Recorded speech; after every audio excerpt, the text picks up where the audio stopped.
Hello dear student, JSSC with Rashi sir में आप सभी का स्वागत है। आइए कुछ एचसीएफ का प्रश्न बनाते हैं और सीखते हैं। क्या है प्रश्न? ये है कि 165,395 का एचसीएफ ज्ञात करें, वो भी यूक्लिड विभाजन एल्गोरिथम से।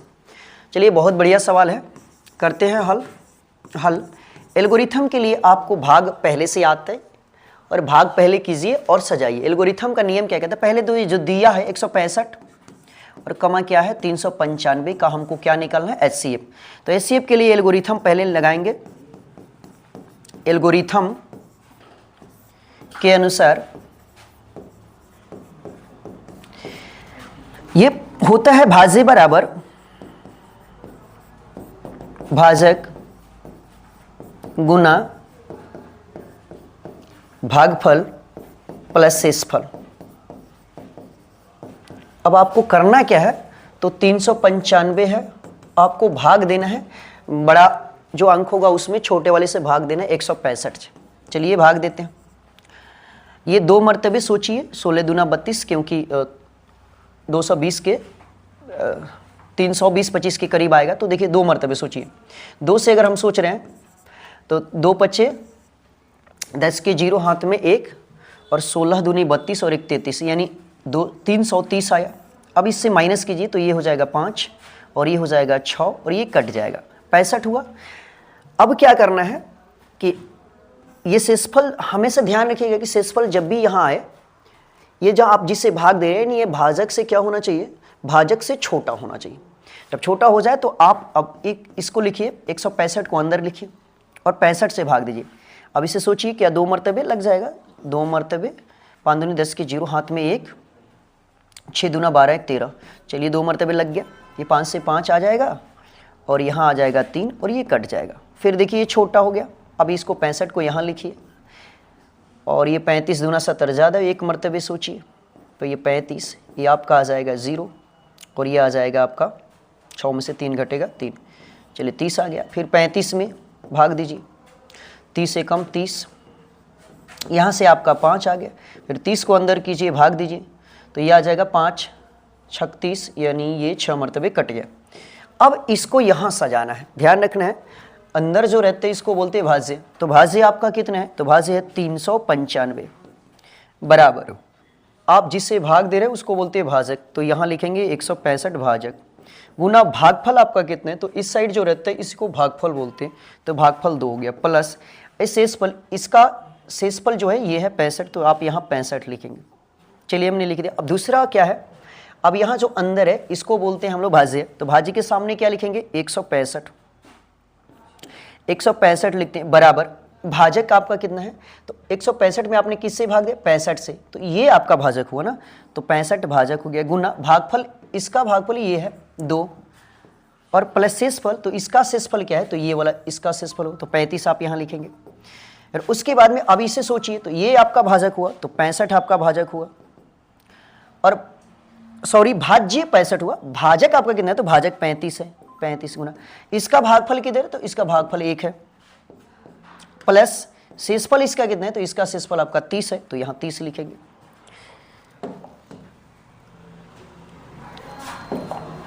फिर देखिए अब यहाँ क्या है? 35, तो 35 आपका भाज्य हो गया। भाजक कितने हैं? तो भाजक आपका 30 हो गया और गुना भागफल आपका कितने हैं? तो 1 है, तो 1 हो गया प्लस से शेषफल कितने हैं? तो 5 है, तो 5 आपने लिख दिया। अब आपको क्या लिखना है? फिर से भाज्य जो है वो 30 है, तो आप यहाँ 30 लिखें बराबर। आप जिससे भाग देते हैं उसे भाजक कहते हैं। तो भाजक कितना है? 5। भागफल आपका इस साइड है, वो कितना है? तो 6, तो गुना 6 प्लस शेषफल आपका क्या है? तो आप 0 आ गया। तो देखिए उस समय तक कटाया जाता है जब तक 0 नहीं आ जाता है, ये ध्यान रखना है। तो अंत में आप 0 आ गया, शेषफल यहाँ 0 आ गया। आप क्या करना है? आपको एचसीएफ निकालना है। तो जो 0 मंगाता है वही उसका मसा कहलाता है। तो 0 कौन मंगाया? 5, तो मसा कितना हो जाएगा? 5, ये ध्यान रखिएगा। तो मसा बराबर क्या हो जाएगा? 5।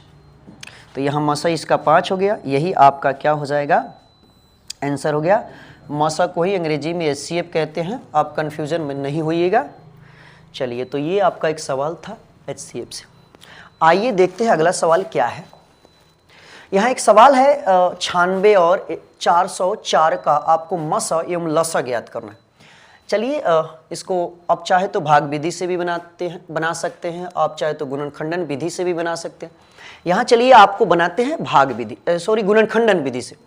तो गुणनखंडन विधि से बनाने के लिए सबसे पहले आपको 96 का गुणनखंड करना होगा। तो 96 बराबर आप ऐसे लिख सकते हैं। चलिए 96 बराबर क्या लिख सकते हैं, तो पहले 96 को गुणनखंड करते हैं। चलिए 2 से काटते हैं तो ये आ जाएगा 4 दूनी 8 और ये 8 दूनी 16।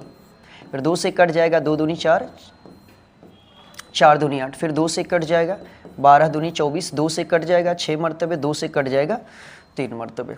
एक बार ठीक से देख लीजिएगा। तो 96 बराबर आप क्या लिख सकते हैं, 2 कितने हैं, 1 2 3 4 5, यानी 2 के पावर 5 गुना आपका ये 3 कितनी बार है, एक ही बार, तो 3 का पावर 1 ही होगा, ऐसे लिखना। फिर आपका 404 है, अब इसको सोचते हैं। तो इसका गुणनखंड करेंगे 404, सबसे पहले 2 से भाग लग जाएगा तो 2 से कटाएंगे 2 दूनी 4, 0 का 0 हो जाएगा 2 दूनी 4।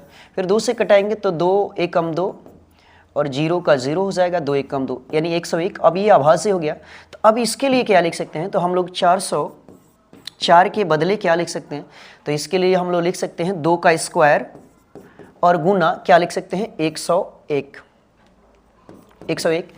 क्योंकि ये अब आपका कटने वाला नहीं है। अब ध्यान से सुनेंगे और ध्यान से देखेंगे। हमसे क्या पूछा गया, मसा और पूछा गया लसा। एक ध्यान रखिएगा, मसा में मिलाकर छोटा वाला अंक लिखते हैं। मैं आपको यहां लिख देता हूं, मसा में मिलाकर छोटा लिखते हैं, छोटा अंक लिखते हैं। मसा में मिलाकर छोटा अंक लिखते हैं, यानी आप समझिए कि जो छोटा पावर होगा, 296 का गुणनखंड में भी है, 404 के गुणनखंड में भी है।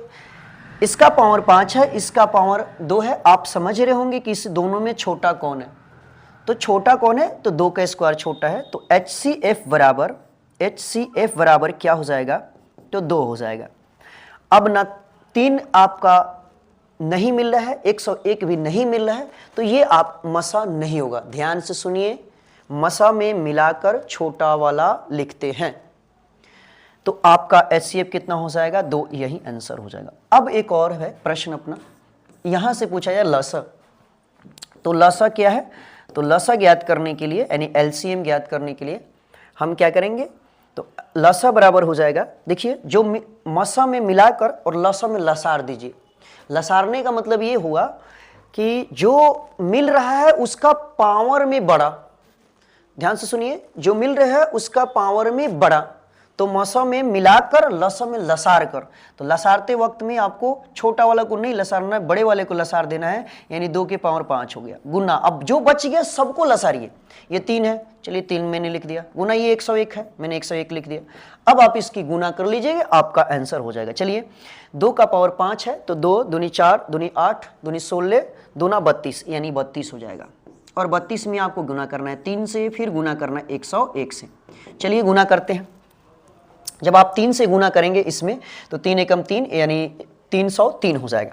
तो 303 हो गया, और 303 की गुना आप 32 से कर लीजिए, तो 3 दूनी 6 हो जाएगा, 0 का 0 हो जाएगा, 3 दूनी 6 हो जाएगा, 3 से गुना करें 3 3 9, 0 का 0, 3 3 9। अब इसको जोड़ दीजिए, 6 हो जाएगा, 9 हो जाएगा, 6 हो जाएगा, 9 हो जाएगा, यानी इसका आपका गुणनफल जो हो गया है 96। चलिए बढ़िया अंक आया, यही क्या हो गया, आपका आंसर हो जाएगा। तो ध्यान रखना है, मसा में मिलाकर छोटा लिखना है, लसा में लसार देना है, लसारने के क्रम में जो मिल रहा है उसका बड़ा, और बाकी सबको लिख करके गुना कर देना है, यही आपका मसा हो जाएगा।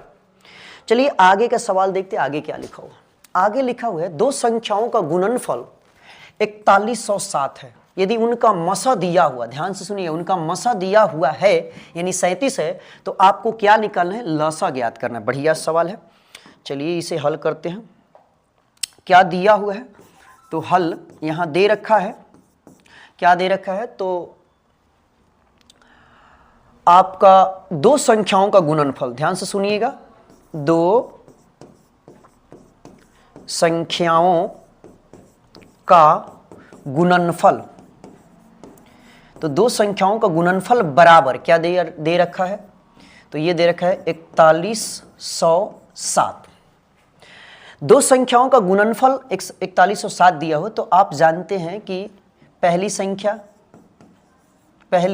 संख्या गुना दूसरी संख्या बराबर होता है, थोड़ा यहाँ लिख देता हूँ, चलिए यहाँ लिखते हैं, ये ध्यान रखिएगा, पहली संख्या गुनी दूसरी संख्या बराबर होता है मौसा गुना लौसा। ये आपका थ्योरी हो गया, इसे याद रखिएगा।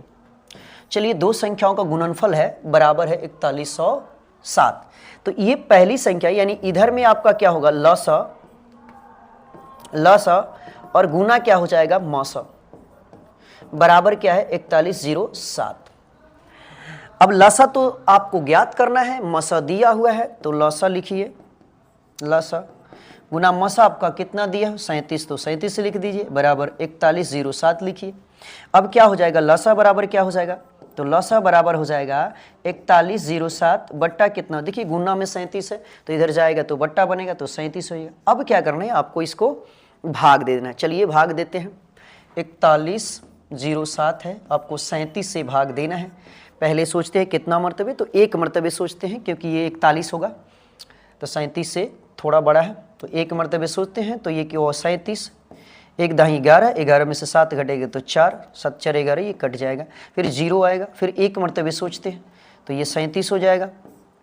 अब ये आ जाएगा 3 और ये कट जाएगा, फिर ऊपर से 7 आएगा, चलिए 111 से कट गया तो ये 37 1 1 1 यानी 111 मर्तबे कट गया। तो आपका लसा क्या हो जाएगा, तो लसा जो हो जाएगा वो आपको हो जाएगा 111, यही आपका आंसर हो जाएगा। तो बहुत बढ़िया सवाल था, आप इसे अच्छे तरीके से देखें, रिवीजन करें और इसके आधार पर कोई भी प्रश्न आता है तो बनाएं। चलिए बहुत बहुत धन्यवाद।